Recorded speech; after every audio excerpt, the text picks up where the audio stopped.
సర్పంచ్లకి, మాజీ ఎంపీటీసీలకి, వార్డ్ మెంబర్లకి, మాజీ వార్డ్ మెంబర్లకి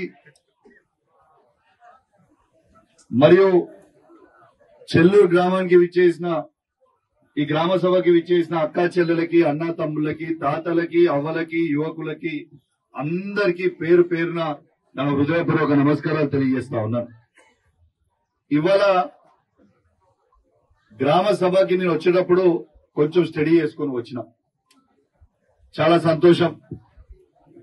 గౌరవ అధికారులు సంబంధించిన 4 స్కీంలకి ఈ ప్రభుత్వం ఏవైతే లాంచ్ చేస్తున్నాయో అవన్నిటికీ ఇవాళ వాళ్ళు అనౌన్స్ చేయడం కూడా సంతోషం. అన్ని కూడా ఓపెన్ గా విన్నాం.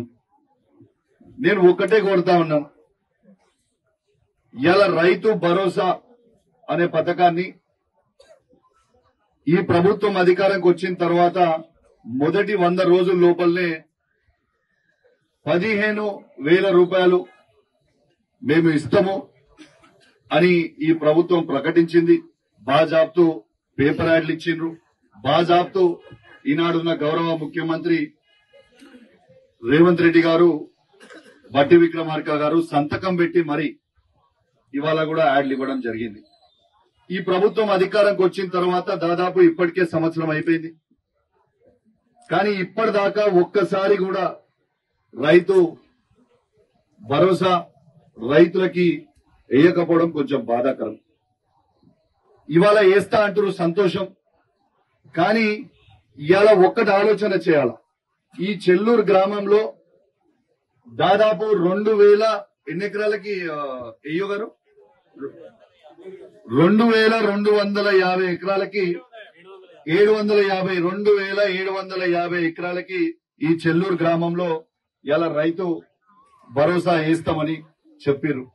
కానీ నేను ఒకటే డిమాండ్ చేస్తా ఉన్నా ఈ ప్రభుత్వాన్ని, మీరు ప్రతి ఎకరానికి ఇవాళ రైతులకి 2 సీజన్లు ఇయ్యలే. ఇంతకు ముందు ఆనాడు 2 సీజన్లు ఇవ్వకపోతే 15,000 రూపాయల బాకీ ఇవాళ ఒక్కొక్క రైతుకి ఒక్కొక్క ఎకరానికి ఈ ప్రభుత్వం బాకీ పడ్డది కూడా మీ అందరు కూడా గుర్తు చేస్తా ఉన్నా. దాంతో పాటు ఇవాళ దయచేసి ఆ బ్యాలెన్స్ ఉన్న 17,500 రూపాయలు ప్రతి ఎకరానికి ఖచ్చితంగా రైతులకి మీరు ఏవైతే బాకీ ఉన్నారో అవన్నీ కూడా ఖచ్చితంగా మళ్ళా రైతు అకౌంట్ లో వేయాలని నేను మీ అందరినీ కూడా మా చెల్లూరు రైతాంగం పక్షాన, నా హుజురాబాద్ నియోజకవర్గ రైతుల పక్షాన ఇలా దీంతో పాటు ఇలా దాదాపు ఈ హుజురాబాద్ నియోజకవర్గంలో 75,000 మంది రైతులకి రైతు భరోసా ఇస్తా ఉన్నాం. దయచేసి ఆ రైతు భరోసా కూడా ఈ బ్యాలెన్స్ కూడా కలిపి అది వెయ్యాలని ఈ ప్రభుత్వాన్ని డిమాండ్ చేస్తా ఉన్నాను. నంబర్ 1.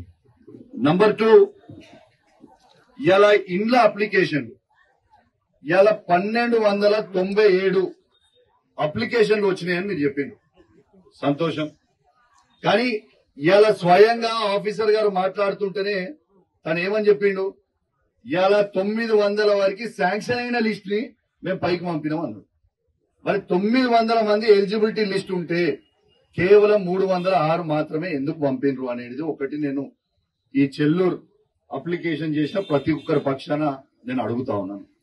దాంతో పాటు ఇంతకు ముందు మా తమ్ముడు అడిగిండు, మా శంకర్ అన్న అడిగిండు, ఇంతకు ముందు మా నర్సన్న అడిగిండు, మరి మేము కూడా ఇల్లు లేని వాళ్ళం మాకెందుకు ఇయ్యరు అని అడిగిండు. తప్పకుండా వాళ్ళందరికీ కూడా శాంక్షన్ చేయాలి. ఖచ్చితంగా ఎలిజిబుల్ ఉన్న ప్రతి ఒక్కరికి కూడా శాంక్షన్ చేయాలని ఈ ప్రభుత్వాన్ని నేను అడుగుతా ఉన్నాను. ఇలా ఇంకొకటి కూడా నేను అడుగుతా ఉన్నాను, ఈడున్న అధికారులని, ఇలా మీరు ప్రకటించిన లిస్టులని 306 ఎలిజిబుల్ అని చెప్పిండ్రు, సంతోషం. మరి 306 ఎలిజిబుల్ లిస్టు మీరు అనౌన్స్ చేసినప్పుడు మరిన్ని వీడియోస్ కోసం ఛానల్ ని సబ్స్క్రైబ్ చేయండి. లేటెస్ట్ అప్డేట్స్ కోసం వాట్సాప్ ఛానల్ ని ఫాలో అవ్వండి. ఆ లింక్ డిస్క్రిప్షన్ లో ఉంది.